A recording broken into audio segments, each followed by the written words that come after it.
Okay, so something I want to fix really quickly because when I was writing these out, I put 5 in this set of choruses in the first chorus, but it's 6. It's 6. So let's listen to that together to check my mistake because this is this is a great learning opportunity for us. Okay, so we have our 8 count of beats, our 1 8 count of bass beats. 1, 2, 3, 4, 5, 6, 7, 8. Now 4 8 counts of instrumentals. 6, 7, 8. 2, 2, 3, 4, 5, 6, 7, 8. 3, 2, 3, 4, 5, 6, 7, 8, and 4, 2, 3, 4, 5, 6, 7. 4 lyrics. 1, 2, 3, 4, 5, 6, 7, 8. 2, 2, 3, 4, 5, 6, 7, 8. 3, 2, 3, 4, 5, 6, 7, 8. 4, 2, 3, 4, 5. Now we're approaching what I think is the chorus. 1.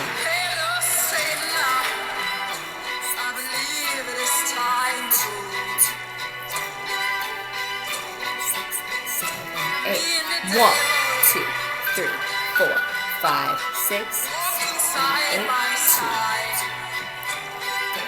5, 6, 7, 8.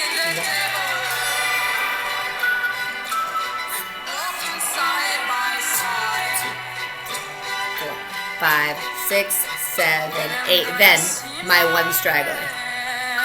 5, 6, 7, 8. Boom. We'll kind of end it there when we're choreographing it. So it is 6. So it's 1 8 count of bass beats, 4 8 counts of bass beats with instrumental accents. Verse 1, 4 8 counts of bass beats, instrumental accents, and lyrics. Some could argue that the Hello Satan I is still part of verse 1. I like it as chorus 1. I like that as the chorus. So that is just I've just decided. I don't care what the band says. I don't care what anybody else says. For me and my brain, I'm the one that has to choreograph and dance it and teach it and lead it, right? So I get to make those rules. Because I am good. Anyway, so now I'm going to start to write some of these things down. So up until now, I've just had a couple tally marks. Now I'm going to write it down.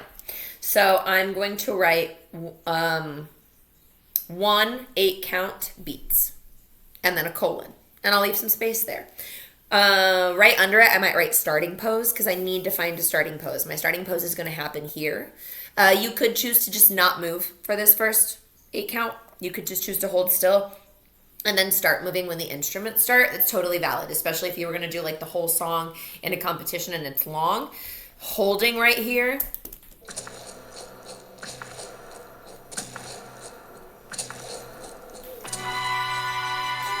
And then coming alive with the accents, totally valid. I'm not going to do that. I already know what I want to do there. I want to hold a cool starting position like a lean, and I want to just slide the arm up and then go awake when the instrumentals come. But I want that slight bit of movement because I'm playing with negative space, so I want to play with the shape of like fingers dangling, yeah, and breaking that up, or maybe very smooth lines and kind of the difference. I'll let my students decide kind of the difference in flavor they want for that. So writing down an 8 count of beats and then starting pose. You can also print out your lyrics and write your beats above your counts above your lyrics, but that's not helpful for instrumental games, right? But it's nice to have like a second thing to be able to write on. So looking at the lyrics, looking at your count breakdown or your time breakdown, if that's what you're doing. It's not what we're doing, but it might be what you're doing.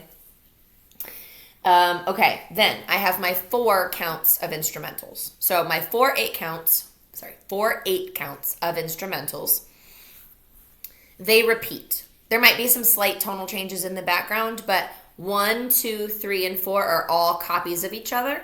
However, as we're going to hear, 4 dips down a little bit at the end to prepare for the lyrics to start. So listening to these 4 8 counts of accents, instrumentals with me.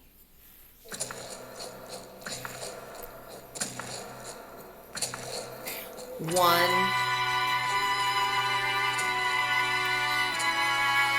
2,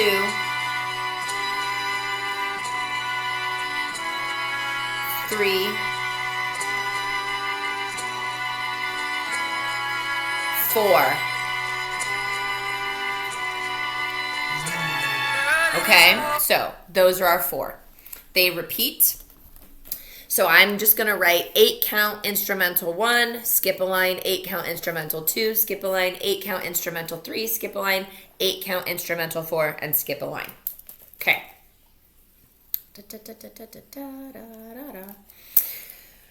Since those are fairly repetitive, we're not going to do any big pacing changes in those 4 8 counts. We wouldn't do the first one really slow and the second one really fast. This is our time to be steady, okay? These bass beats are really repetitive and the accents are really repetitive. So the song is telling you it's a great time to be really repetitive, unless you're doing something super theatrical where maybe you're just walking toward the audience, showing off a costume, creating a character, something like that. But that's not what we're doing. We're creating a low flow routine to this, okay? I don't know if I told you that, but that's what we're doing. So I got those. Now we're going to move into the lyrics. So when we listen to these 6, no, this one's going to just be 4 because it's first one. So it's 4 more 8 counts. 1 and 2, and then 3 and 4 are twins. They're mirrors. So 1 and 2 are a set, 3 and 4 are a set. Similarly to how the last 8 count of the instrumental accents dipped, the last 8 count of this first verse is also going to dip to get ready for Hello Satan I. Because it's hello, when a boom, hello Satan. So for the and I said, that's when it dips. Okay. Da-na-na-na-na-na. Let's listen to that. We're not going all the way back. We're just going to go to these lyrics. 1, 2,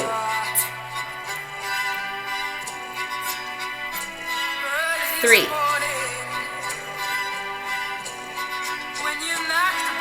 4, 5, 6, 7, 8, 1. Okay. So those 4 are fairly repetitive. It's early this morning when you knocked upon my door. Early this morning when you knocked upon my door. And I said, boom. Yeah, starting the chorus. Starting the chorus is going to be that boom, hello Satan. So that'll be 1 in the chorus, okay? So I'm going to write down 2 8 counts and then skip a few lines and write down 2 8 counts again. Now, how you label these 8 counts, I just put in quotes early this morning next to the first one and early this morning next to the second one so that I can start to kind of remember where that is. Now, skipping a few lines, I'm going to kind of draw some brackets around that. I like to draw lines in between my segments. So I like to draw a line after the first 8 count of just beats, and then after the 4 8 counts of instrumentals, and now after these 2 sets of 8 counts, so these 4 8 counts of verse 1. Now, I know that boom, hello Satan needs to be something big, right? Because it's like, hello Satan, like that beat hits hard, and then those lyrics are kind of neat. Hello Satan I. So we're just like, we need to do something there.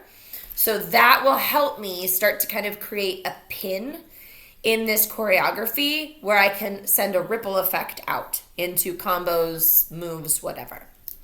So my starting position is obviously a pin because that's going to dictate what I can do next. I can't go from standing on my 2 feet to suddenly being upside down. That's witchcraft.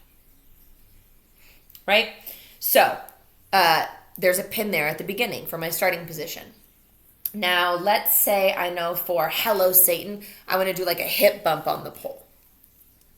That my brain likes that. I think maybe that's what I want to do there. And if you don't know what you want to do there, you just kind of put a star next to it. So I'm going to do 8 count colon in choreo or in quotes, Hello Satan. And then I don't need to leave a blank line right now because I know what I want to do right here. So I can keep going on the same line if you have space, but you could go one line down, and then it's going to be on count 1, hip bump. Okay, so I'm going to do 1 semicolon hip bump after that. So I know it's going to be backwards. You probably can't see it, but 8 count, hello Satan, 1 colon hip bump. That's what I got going there. Da, da, da, da, da. Let's keep listening. I had to go back a little bit. And I say, hello, Satan, I believe it is time to go. Here's 1. Boom. 2, 3, 4. Boom.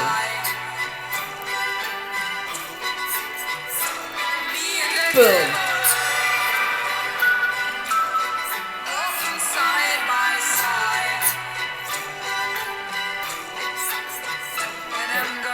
Okay, so on both of those, boom, or me and the boom devil, which I think happened on the 3rd and the 5th. So 1, count 1 on the 3rd and the 5th 8 count of these sets. I know I want to do something cool. I don't know what, but those are the me and the devils. So I get to put pins in there in my choreo. I want to do something there. So let's say on the first one, I just want to turn my head toward the audience and then kind of do just a slow smile or whatever for character play. And then maybe for the second one, I want to do like a body roll up. Okay? So if I took it back a little, now I would know that I want to do...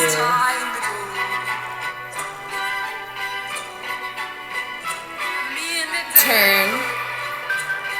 I gotta do something, but it can't move me away too much, right?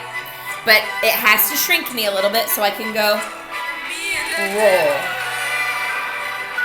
Boom. So now when I write those down, when I write down the 8 counts for the next few, or when I write down my next few 8 counts, when I'm writing, okay, so 8 count. Second 8 count just kind of goes, but that third 8 count, count 1 here, I'm going to look at the audience for the devil. Okay? So 8 count 2, 8 count 3. I'm going to put a star by it, and I'm going to do, in quotes, me and the devil. So I know, like, lyric-wise where that is. And I'm going to write 1, look at audience. Okay. Then we have 8 count 4. And then on 8 count 5, I'm going to do the same thing. I'm going to put in quotes, me and the devil. And then on 1, I'm going to write look. Body roll up, right? I'm doing that like chest roll up. Okay. And then 8 count 6. And then I'm going to do at that end that 1 trailing. I'm going to see my man till I get satisfied. So then it's just going to be 8 count. I'll do in quotes, see my man. All right. That's your framework. These are your bones. These are the bones for you to put muscles and tendons and flavor and embellishments and all of the stuff on. These are your bones. We know where we want things to be. We want something to happen on that hello Satan. We want something to happen on the first me and the devil, and we want something to happen on that second me and the devil. Decide where you're going to be for those pins. That will tell you what you need to be in the count before those pins, right? Because like I mentioned earlier, you can't go from standing on your feet to suddenly being fully inverted in like that, right? We need transitionary time. So if you have a head look on count 1, you need to be standing on that count 8 of the count before it. You need to be standing where you want to be so the look can happen. You don't want to be stepping and shuffling and moving all on the look, right? If you have a thing that needs to happen, something you want the audience to pay attention to, that needs to be the only thing you are giving them the option to pay attention to. Why would this be interesting at all if I'm also doing this stuff? Yeah? If I'm moving 1,000 other things, no matter what the pace, and then there's just a look, the head turn is going to be lost. But if I go, me and the devil, and it's the turn, right? And that's what gets that attention. That's how you tell your audience what to pay attention to. You use your pacing. You use the pins in your choreography. You let them know when it's time for them to process, right? If we're doing a few swoops, if we're doing some pirouettes, it's okay if they process for a moment so that they can pay extra attention when we're showing them a trick, a big accent, a big character moment, something that they really need to digest. You can't keep your audience up here the whole time. Not everything can be constant flavor. That's a lot. You can't do that many flips, that many, like, you got to pick your moments. Word to your mother.